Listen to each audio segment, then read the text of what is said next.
네, 강의 다시 이어가겠습니다. 마지막. 좋다. 마지막.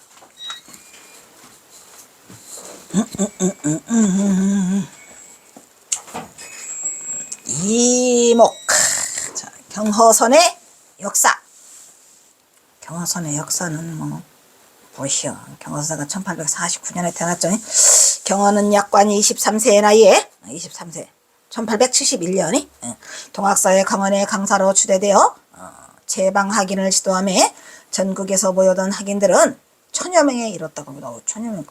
그때 당시로 동학사가 쬐끄만한데 그 동학사에 그냥 그 골짜기를 다 메웠다고 하잖아요. 왜? 경허선사 소문 듣고 그냥 다들 그냥 꾸역꾸역 온 거야. 그 당시 강백으로서 경허를 능가하는 강백은 조선 팔도에 없었다고요. 그때는 휴대폰도 없고 삐삐도 없었을 텐데 잘도 알아.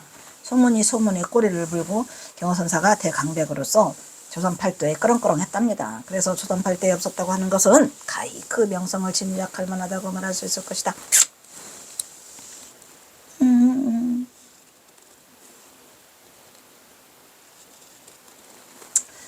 1879년 경허는 그의 나이 31세가 여름날 어느 날 그말땐 31세 되는 여름 어느 날은 이게 뭐냐면 여름방학을 시작했어요. 즉 6월 말에 보통 여름방학을 시작하죠. 그래서 우리가 7월달하고 8월달을 놀잖아요. 거의 우리 지금 학제시대 학교랑 비슷하겠죠. 왜냐면 3월달에 개강해서 그죠? 3, 4, 5, 6 하고 쉬어 방학하고 그죠? 2달 쉬고 그 다음에 8월달 넘어서 9, 10, 11, 12 하고 그 다음에 1, 2면 또 놀잖아요. 그래서 이게 지금 체제랑 비슷한 거죠. 그래서 여름 어느 날은 뭐냐면은 경허선사가 강원에서 방학을 마치고 마침 그 경허선사의 스승인 누구 개허스님을 경허선사가 만나를 보려고 작정을 하니까 뭐 일설의 비하인드 스토리에서는 만화 강백이 지금은 학장이잖아요. 그때 경허선사가 개허스님을 만나러 간다니까 용돈도 두둑이 줬다고 합니다. 왜? 만화하고 개허는 서로 친구잖아요. 그러니까 줬다고 그런 게 비하인드 스토리가 있어요. 그의 스승 개허를 찾아 상경 도중에 천안인근이 아니고 이거는 전봉준 장군이 나타나기 전까지 하지만 지금은 김제반경들에서 모진 폭풍우를 만나고 민가를 머물며 피하려고 급히 어느 집 처마 밑으로 뛰어들어갔다가 집주인에게 쫓겨나고 말더라. 이 사이사이 얘기 비하인드는 다 잘라요. 바빠. 힘들어. 뭐야. 경허선의 역사 안 돌렸어? 23세에 동학사 강배에 1000명 긍여를 능가하는 강배가 없었고 31세 여름날 스승 개허를 찾아가다가 천안 근처가 아니고 김제만경들. 그래서 집주인에게 쫓겨났더라. 왜 쫓겨났죠? 왜 쫓겨났을까요? 그때 당시로는 그래도 우리나라에 그 미풍양속이 있고 그런 때라 이렇게 사람이 오면 이렇게 함부로 쫓아내지 않았어요. 근데 쫓아냈죠. 그래서 민가 수십집을 찾아갔지만 모두 내쫓으며 말하기를 지금 이곳은 악성 호열자 콜레라가 만연돼 앉아서 죽고도 서서 죽고 있으니 스님도 빨리 이곳을 떠나라는 것이었다. 그때서야 경허는 주위를 둘러보니 시신이 널려 있음을 알게 되고 이때 경허는 이러한 참혹한 죽음의 현장에서 죽음을 목도하고 만약에 여러분이 이러한 상황에 닥쳤다면 여러분은 어떡할래요? 목도하고 생사의 절박함을 깨닫는다. 눈으로 보는 걸 목도라고 그러죠. 내 눈앞에서 직접 보는 걸 목도라고 그러는데 어떻게 할까요? 공포스러웠겠죠. 여러분도 다 똑같이 사람이면 똑같잖아요. 죽음을 두려워하는 거죠. 죽음을 두려워해서는 안 되고 뭐라 그럴까 거기서 흔들림이 없는 마음을 우리가 확인할 수 있는 게 도를 깨달은 사람과 깨닫지 않은 사람과의 차이점이 거기서 드러나겠죠. 예를 들면 이제 제가 그 경험한 걸로 봐서는 왜 뱀이나 뭐 이런 생명체들 있잖아요. 어떤 사람은 막 호들갑을 떨면서 막 뱀이 나타나면 무서워 죽는다 그러고 막 뭐가 하면은 뭐냐 끔찍끔찍 바퀴벌레 무섭다고 막 도망가. 그건 잘못된 거예요. 여러분 한번 내 자신을 한번 실험해 보세요.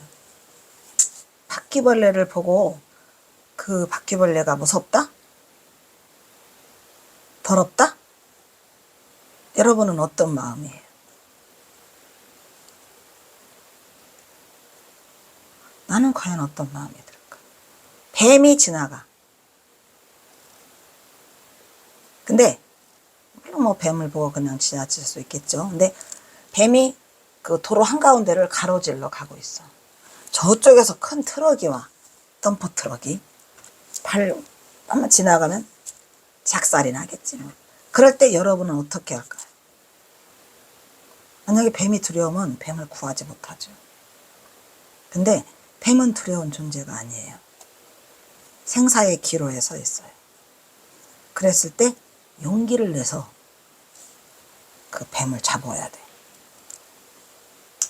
근데 그게 처음에는 저도 이제 뱀을 여러 번 만나고 했는데 처음에는 이제 뭐 좀 징그럽고 뭐 그런 생각이 들잖아요. 근데 나중에는 그 생각이 사라지죠.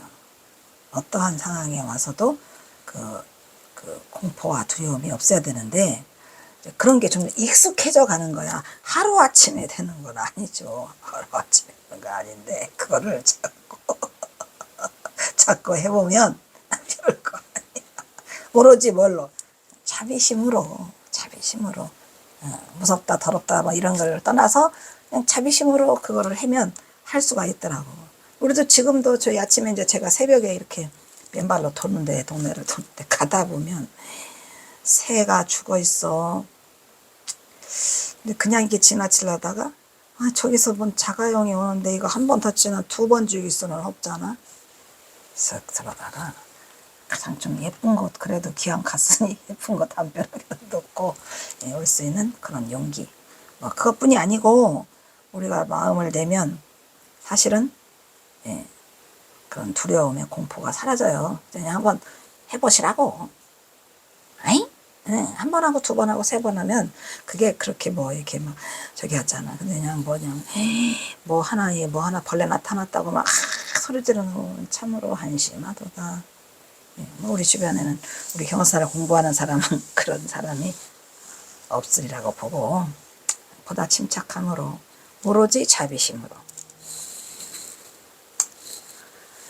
그래서 경호는 이러한 참혹한 죽음의 현장에서 죽음을 묵도하고 생사의 절박함을 깨닫는다. 허율자가 창궐하는 마을에서 극한의 공포에 죽음의 공포를 떨고 있는 자신을 발견하고 이런 한심한 놈 했겠죠.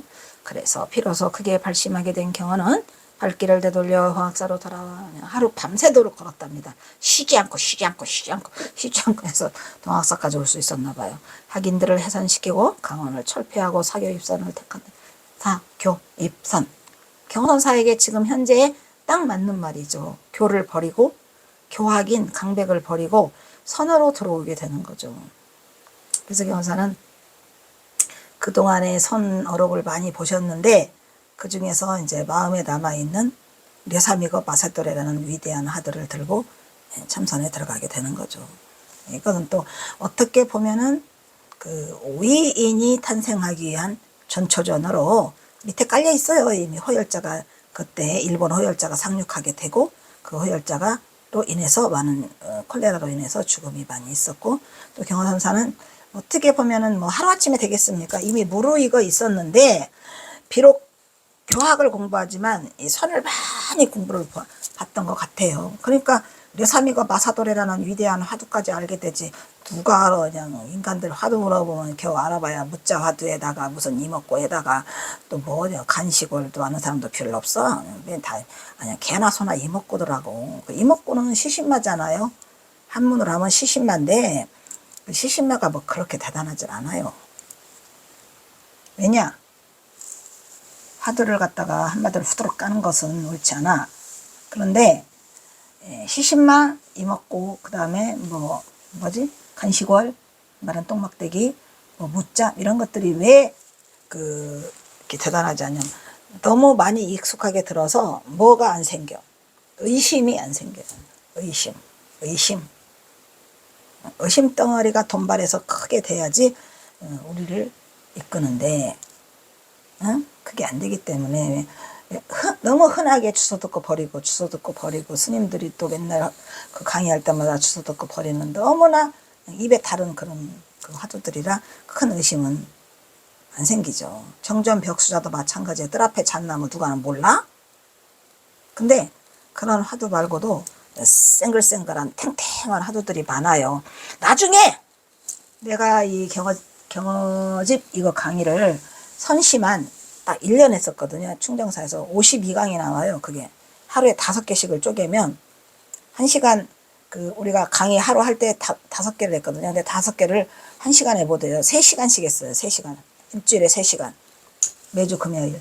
일주일에 3시간씩 하는데 거기에 선시를 5개씩 했어요. 근데 그러다 보니까 1년이 52주가 나와서 그 52강으로 쪼개가지고 그거 할 때마다 내가 화두를 52개를 소개를 해요. 있어요, 지금도. 물론 뭐 페이스북에도 다 올라가고 뭐 했었었죠. 근데 그게 다 어디로 사라지고 어디로 갔느냐, 화두는 어디로 갔느냐. 이래서 내가 아주 정성 들여 만드는 화두가 있거든. 그거를 가지고 한번 뭐 해볼 수 있었으면 좋겠지만 나도 장담을 할 수가 있어야지.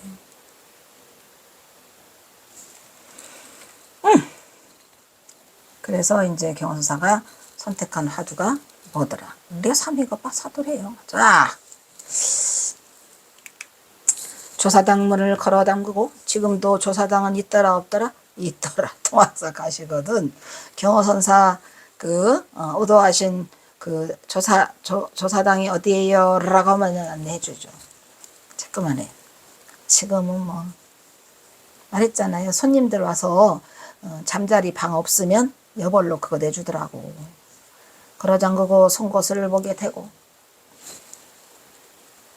송곳을 보게 되는데 송곳을 이렇게 되면은 이 수행할 때 참선할 때 이게 안 되잖아요. 그게 아니고 이렇게 나무로 그때도 말했나 나무로 만들어서 그거다 송곳을 꽂아요. 박아가지고 나무를 여기다 대고 나무를 대고 하니까 여기 그냥 끓여가지고 그냥 자국이 굉장히 많았다 그랬죠. 송곳을 보게 되고 홀로 앉아 용맹정진에 들어갔더라. 이렇게 용맹정진을 시작한 지 3개월이 지났을 때 하루는 항명도일이에요. 이름이 항명의 제자 원규삼이 그죠?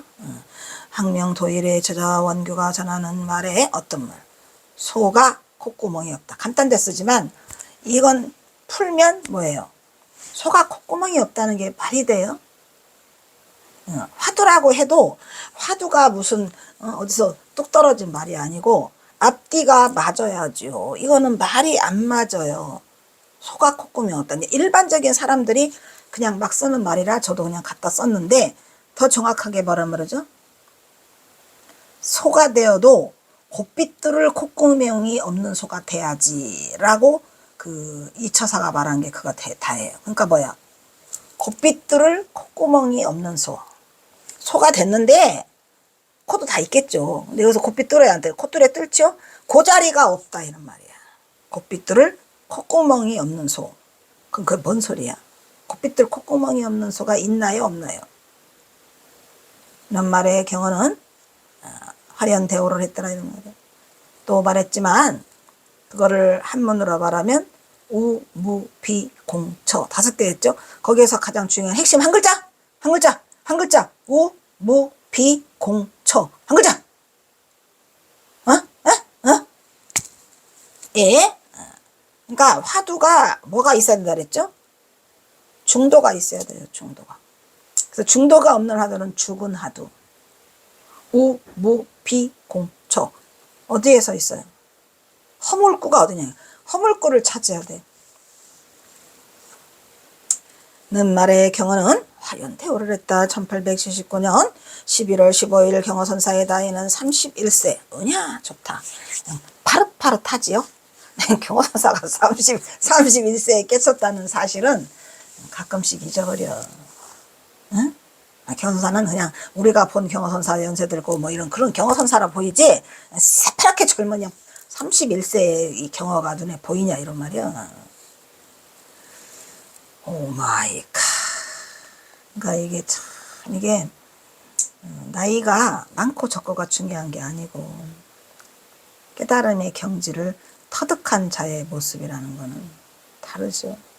그래서 이 경화선사가 31세 때에 이거를 대도로 성취했다는 사실만 봐도 이 가슴이 뭉클하잖아요. 31세면 애기인데 지금으로 말하면 지 앞가림도 못하는 애기잖아요.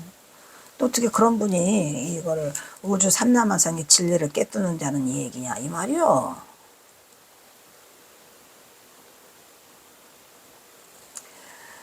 그래서 경화선사의 오도송이다.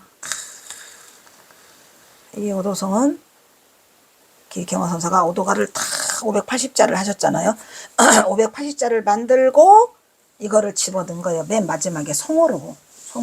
보통 태평가라고 이름을 부르죠. 왜냐면 야인무사 태평가를 하니까. 근데 어쨌든 간에 이거는 경화선사가 31세 대도를 성취하고 오도가에 맨 끝머리에 송으로 담긴 거예요. 아시죠? 홀문인어 무비공, 그지? 동각삼천 시화가. 홀문인어 무비공이요. 여기. 동각삼천 시화가라 야인무사. 유월연암산 하루길에 야인무사 태평가라. 이렇게 7원 절구로 되어 있는데 그냥 통째로 외우세요. 왜? 한 줄에 다 들어있죠. 뭐가 다 들어있어요. 찾아야 돼. 여러분, 내가 대도를 성취하는 그 단계까지 들어오지는 못했다 하더라도 해오라도 해야죠. 해오가 70%라고 했어요, 안 했어요? 해오가 70%라 왜 해오를 하면 빠르냐? 물론 더 모르면 더 좋아. 아무것도 모르는 상태에서 들어가면 더 좋아. 근데 이게 보면 아무것도 모른다고 하는데 이미 그게 알고 있더라고요. 포인트를. 알고 있어. 알고 있어야 돼요. 그러니까 굉장히 멍청한 인간? 글쎄, 멍청한 인간이 더 좋을지는 모르겠지만 어느 정도 이 선에 대해서 무르익어 있어줘야 돼. 그러니까 금생에 올 때. 경화선사가 전생에서 금생에 올 때 아무것도 없었냐? 천만에야 그냥 아주 박박사가 돼서 태어난 거야. 그러니까 경화선사가 천재지요. 말하잖아요. 14살 때 박처사한테 배우는데 그냥 사서삼경을 쬐끄만하게 다 해요. 한 번 듣고 다 해요. 그냥 물리가 터져서. 그러한 그 경지는 아무나 오는 게 아니고 자꾸 닦아서 전생에 닦아서 거기까지 이르렀겠지요. 응? 아니에요? 기다니까. 그래서 자꾸 공부를 해서 나의 그 업장을 말하자면 이 묵은 때를 벗어 제끼고 얄팍하게 되었을 때 다시 죽어서 또 태어나고 그러면 자꾸 얄팍해져 걔가. 뭔 말인지 아시죠? 그래서 홀문이나 무비공이라 호련이의 홀자 이게. 들었어요. 이게 들을 문이잖아요. 호련이 들었어. 거기까지. 호련이 들었어. 그럼 뭘 들었어? 이렇게 나오죠. 인어 무비공. 어떤 사람의 말. 인이라고 하는 건 뭐랬죠? 여러 번 말했어요. 뭐? 1인칭이요, 2인칭이요, 3인칭이요. 3인칭이라니까요. 1인칭은 나잖아요. 그러니까 인하가 없고 할 때 얘가 상대방이에요. 상대방. 3인칭. 너여가 또 있잖아요. 나오 너여가 있는데 여기서 이는 3인칭이에요. 아무나 개소리. 누군지도 몰라. 너 하나에 있는 게 아니라 누군가로부터 들은 말. 호련이 들었어. 근데 어떻게 들었어요? 호련이 들었죠. 그럼 호련이 어떻게 들었어요? 누구한테? 야, 인어는 누구예요? 인어는 원규삼이죠. 밥 시중하는 시자. 항명도일의 제자, 그죠? 이처사의 아들. 뭐냐? 나중에는 누구요? 인어가 되는 원규삼이가 나중에는 뭐가 돼요? 동은 스님이 된다니까. 동은 원규. 그래서 동은 스님이 돼서 어디로 가? 개심사 주지가 되잖아요. 개심사 주지가 돼서 경화선사가 그 쌀통에서 밥 훔쳐가도 쌀 훔쳐가도 그냥 내버려 두는 거예요. 왜냐면 워낙에 큰 스님이어가지고. 그게 이 원규삼이. 근데 불행인지 다행인지 그 동은수자는 욕심이 많았다고 합니다. 돈 욕심이. 달라. 그러니까 아무리 경화선사 옆구리에 있어도 지하기 나름인 거야.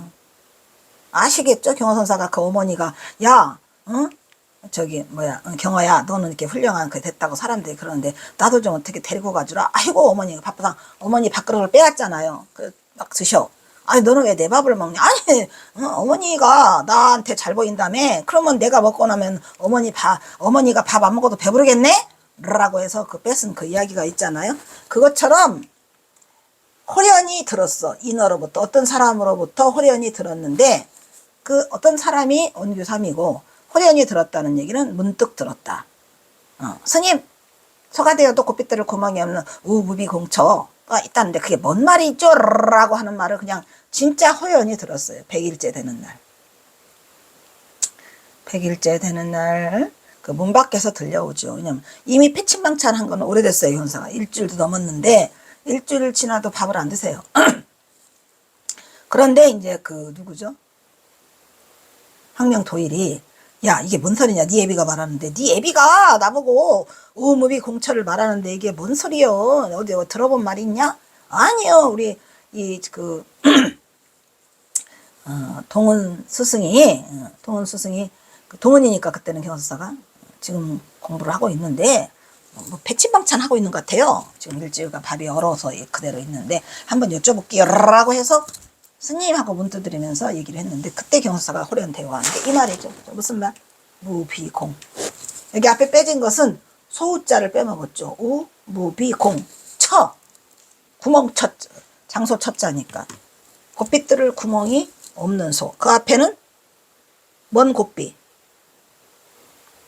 응? 곱비뜰을 구멍이 없는 소의 콧뚜레가 무엇이죠 하는 거에서 깨쳤는데 제가 말했지만 저기 세 글자만 써놓은 이유가 있어요. 원래는 우, 무, 비, 공, 처 이렇게 5글자를 써야 되는데 경사가 3글자로 줄였죠. 뭐가?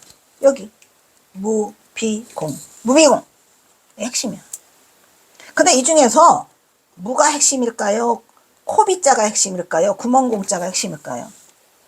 단박에 알아차려야 돼. 단박에. 어디가 중도가 있죠? 중도. 중도.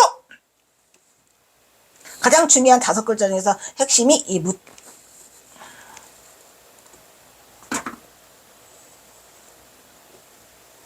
그래서 경사가 이 3글자만 써놓은 거예요. 무슨 말인지 알겠죠? 그래서 홀문이너 무비공이요. 동각 삼천시아가라. 동각 삼천시아가는 뭐예요? 단박돈자야 이거 단박돈. 단박에 깨달았어요. 뭐를 단박에 깨달아? 여러분 깨닫는 거는요 순간이야. 그냥 확 한순간에 평 열려야 돼. 여러 말 짓거리는 게 아니라 단박에 깨달았어 경서사가. 그래서 경서사는 도노돈수다 이런 말이요. 도노점수가 수주라고 앉아있네. 도노돈수. 단박에 깨달았어요. 돈각. 뭐를 깨달았죠? 뭐를 깨달았죠? 삼천대천세계가 삼천대천세계 이것이는 여기서 이것이는 대명사야. 지시대명사. 에? 삼천대천세계 이것이. 그러니까 이 시자는 삼천대천세계를 말하는 이것이에요. 삼천대천세계 이것이 나의 집임을 깨달았다면 아가 나의 집? 오 마이 갓. 여기서 나는 누구죠? 아는? 경호죠. 삼천대천세계가 내 집이더라. 깨달았어? 응, 깨달았지. 그것도 어떻게 깨달았어요? 단박에 깨달았지. 단박에 깨달았어요. 뭘? 삼천대천세계가 다 내 집이더라. 그럼 뭔 소리야? 우주 삼라만상일 다 꿰뚫었어요. 경사가. 뭔 말해? 무비공처에 무비공에. 대단해? 대단하지 뭐. 어쨌든 깨달았어? 응, 깨달았어. 그리고 나서 경화선사는 어떻게 해요? 경화선사는 석 달간을 뒹글뒹글하고 있어요. 어디서? 석 달은 아니다. 11월 15일 했겠으니까 12월 15일 1월 2달이다. 2달. 길어야 2달이에요. 뒹글뒹글하고 있으니까 만화 강백이 발로 축축 차면서 너는 왜 내가 응? 스승이 지나가도 너는 왜 안 일어나? 뒹글뒹글해. 어? 이러고 뭐라고 하니까 뭐래요? 원래 무사인의 본래 본명은 이렇습니다. 무사인의 모습이다 이러네요. 일 없는 사람. 그리고 안 일어나. 그게 경호고 그런 다음에 이제 정말 효사 보임처를 찾지 못하고 있다가 그 형인 태호 성원이 신기하죠. 이 천장암으로 주지발령을 받고 왔다는 소식을 듣고 드립다냥 옷을 쳐 두더기 옷을 쳐갖고 그걸 배낭 안에 넣고 출발해서 간 게 그 천장암이죠. 1월 달에. 왜냐하면 태어 스님이 1879년에 경원사가 1879년 11월 15일 날 쳤는데 그 다음에 1880년 1월 9일 날 그 발령을 받아요. 1월 9일 날 발령을 받으니까 경원사당 그 이후에 도착하게 되는 거죠. 대박이요? 대박이지 뭐. 짝짝짝. 그래서 천장암을 하늘이 허락한 절, 경허선사에게만 허락한 절이 그 천장암이더라 이런 얘기요. 와, 이 천장암 대단한 곳이죠. 여러분 버킷리스트로 천장암을 듣고 또 버킷리스트로 3일암이 아니고 이제 백운암을 듣는데 백운암은 좀 힘들어요. 혼자 가면 안 되고. 그래서 또 버킷리스트 하려면 또 경허선사 고향인 오동리도 하나 넣으면은 뭐 나쁘지 않지. 거북바위 가서 한번 만져보시고. 그래서 그래요. 6월 연암산 하루길에 6월 연암산 하루 여기 경허사가 이 태평가를 부르는 것은 언제요? 그 이듬해 1880년에 1월 달에 오셨는데 거기서 보임을 얼마 하죠? 1년 반을 하시죠. 그러니까 1880년 1년 1881년 6월 달에 이걸 발표하세요. 왜? 1년 반 동안에 보임하시고 하시는데 그 사이에 허주덕진을 만나러 몇 번을 가? 4번을 가지요. 못 만나요. 왜? 법맥을 이어보려고. 그런데 법맥 이으려고 했더니 이 허주덕진을 못 만나서 해월한테 그 기허주장자라고 해갖고 허주장자에게 붙이다라 해가지고 인편으로 보냈는데 이 경어 같은 놈 이거 나는 인정할 수 없어. 요즘 젊은 놈들은 왜 전부 다 지가 깨쳤다고 그래? 그러면서 경사가 보낸 주장자와 집범거지와 그 다음에 시하고 그런 거를 다 거절했어요. 탈락이죠 뭐. 그래서 자기 스승으로 허주덕진을 허주가 어지간한 줄 알았더니 허당 맹 꽁문이로구나. 경호선사 나이차가 많이 나요. 30살 나는데 어쨌든 탈락이야. 그래서 이제 경호선사가 에이 다 꼴보기 싫으니까 내가 그냥 오도가를 하자. 그래서 무사자오로 오도가를 580자를 천장함에서 대중을 모아놓고 발표를 해요. 그런 다음에 이 시를 갖다 집어넣어 맨 밑에. 근데 참 보통 일은 아니죠. 무슨 오도가를 누가 580자를 써요. 580자 같은 소리하고 완전히 58자도 못 써. 무급에 58자 같은 소리하고 5글자도 못 써요. 오도가를 오도를 했다 해서 오도가를 다 쓰시는 건 아니잖아요. 쉽지 않죠. 근데 경사는 무려 남들이 쓰는 거에 10배 이상을 써서 580자를 토해내고 이 마지막에 이걸 붙인 게 이게 오도송이에요. 그래서 뭐라 그래? 6월 연암산 하루길에 다 쓴 게 이제 오도가를 공포한 것이 6월이에요. 1881년 6월. 그러면서 슬슬 내려가시죠. 어디로? 연암산 아래로 내려가요. 6월 연암산 아래길에 쭉 내려가잖아요. 그럼 그게 뭐가 보이냐면 그 서해 바다가 다 보여요. 여러분 거기 천장안 가면 지금은 뭐라고 썼더라? 무슨 월성정이라나 원성정이라나 무슨 정각 하나를 세워놨더라고. 거기서 내려다보면 다 보여요. 6월 연암산 하루길에 연암산은 천장암인 줄 아시죠? 제비가 집을 지는 연소열의 그 비기처예요. 그래서 연암산 아랫길에서 야인무사 태평가라. 야인무사 태평가라. 야인이야 야인. 여러분 야인이 무서워? 야인은 원래 무서워. 야인시대. 누구? 김두한이야 뭐냐 이거. 김두한. 야인은 일 없는 사람을 야인이라고 그러잖아요. 우리가 여야 할 때도 야인이 더 세? 야당이 더 세. 그래서 야인이 무사인이다 이런 말이야. 야인이 무사인이 돼가지고 일 없는 경우가 야인이 돼가지고 태평가를 부르면서 니나리 나나리로 태평가를 부르더라 해서 여사가 아래 마을로 내려가시는 모습. 그러니까 천장암에서 오도가를 발표하시고 내려가시는 모습. 즉 6월달. 어쨌든 그러한 엄청난 이 오도가를 하시는데 또 이렇게 하다가 이런 거 가끔 나오면 너무 좋아. 이거 담비야 담비. 감노수. 통째로 외우도록. 이제부터 경어신호 선의 신호탄이 울렸다. 그래서 지나갔나? 요 시 전체에서 가장 핵심적인 한문 하나 짚고 넘어가요. 자, 가장 핵심. 여기 홀문, 인어, 무비공, 돈각, 삼천, 시아가, 유월, 연암산 하루, 야인, 무사, 태평가. 이거 제일 중요한 말. 한 개! 한 글자. 아까 가르쳐 줬어요? 안 가르쳐 줘. 그래서 경어선에 신호탄이 울렸어요, 안 울렸어요? 허유는 경어를 이렇게 말했다. 그는 한민족의 얼이 오랫동안 얼음장 밑으로만 흐르다가 돌연히 우레소리와 같이 얼음장 밑으로만 암암리에 아무도 모르게 흐르다가 우레소리와 함께 솟구친 민족 정신에 극치더라. 근데 여기 허유도 그 아마 그 뭐지?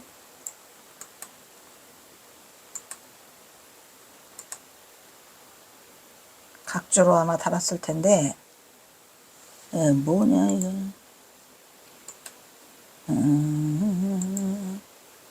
지금 이게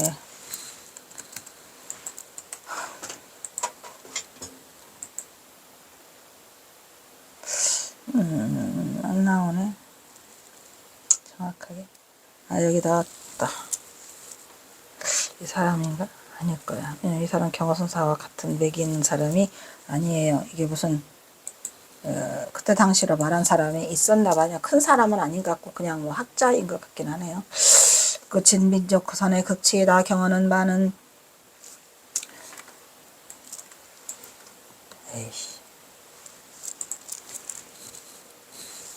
경어는 많은 애화를 남기고 그의 제자 만공에게. 여기서 이 애화라고 하는 게 뭘까요? 응? 왜 여기다가 애화라는 말을 썼을까요? 그 뭐가 있죠? 냄새가 풍겨요? 안 풍겨요? 풍기지. 왜? 이 애자가 뭐야? 슬플 애자니까. 경어는 많은 애화를 남기고 슬픈 이야기를 남겼다는 얘기인데 그의 제자 만공에게 법을 전하는 애화가 많지요. 경어사 이야기가. 전한 후 방랑길에 올랐다. 뒷날 만공은 경어가 개척한 개척지에 산에 불씨를 심는 일에 일생을 벌인 선사다. 경어선사 제자로서는 어떻게 보면 가장 큰 공적을 남긴 게 해월, 수월, 만공 중에서 만공이 단연 으뜸이죠. 이렇게 경어가 깨친 공덕으로 우리의 희망은 다시 생겨나 대도를 성취하려는 너나 없이 납자들은 물론이고 사부대증이 모두 일어나 선을 통하여 부처가 되고자 하는 선생의 가풍에 열망을 한반도에 다시 일으키게 되었던 것이다. 근데 지금 같은 소리 하고 지금은 어쩌라고 슬프니까 여기까지 하고 일단 오늘은 여기서 끊도록 하겠습니다. 지금 얘기만 나오면 슬퍼? 아니야 슬프다. 어쩔래.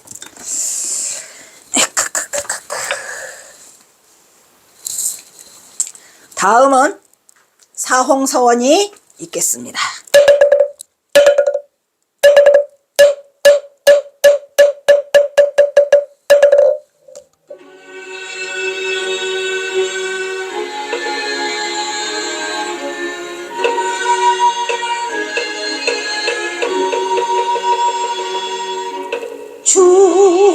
주생을 다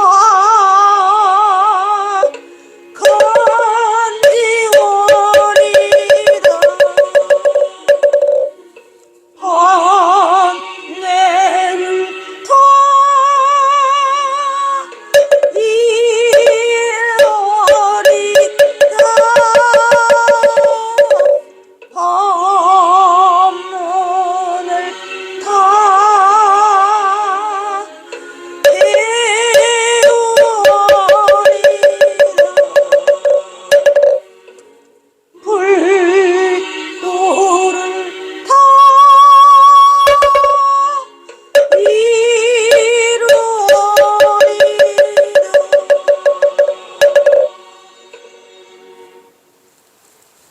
다음은 경어선사와 전몽준 장군에게 바치는 옛날 애국가가 있겠습니다.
성대가가 있겠습니다.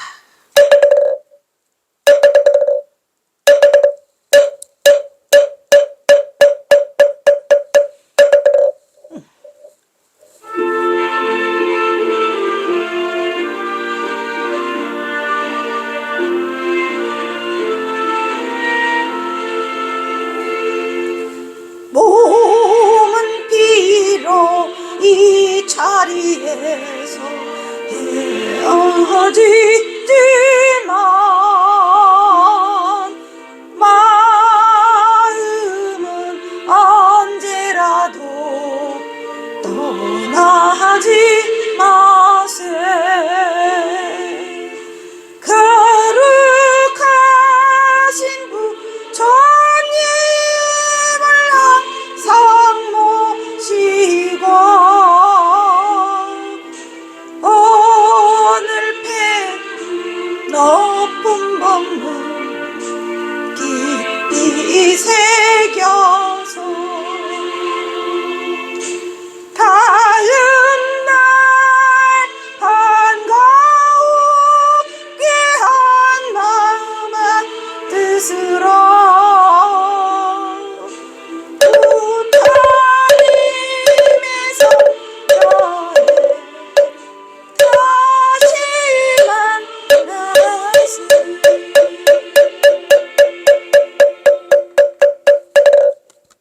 성불하십시오.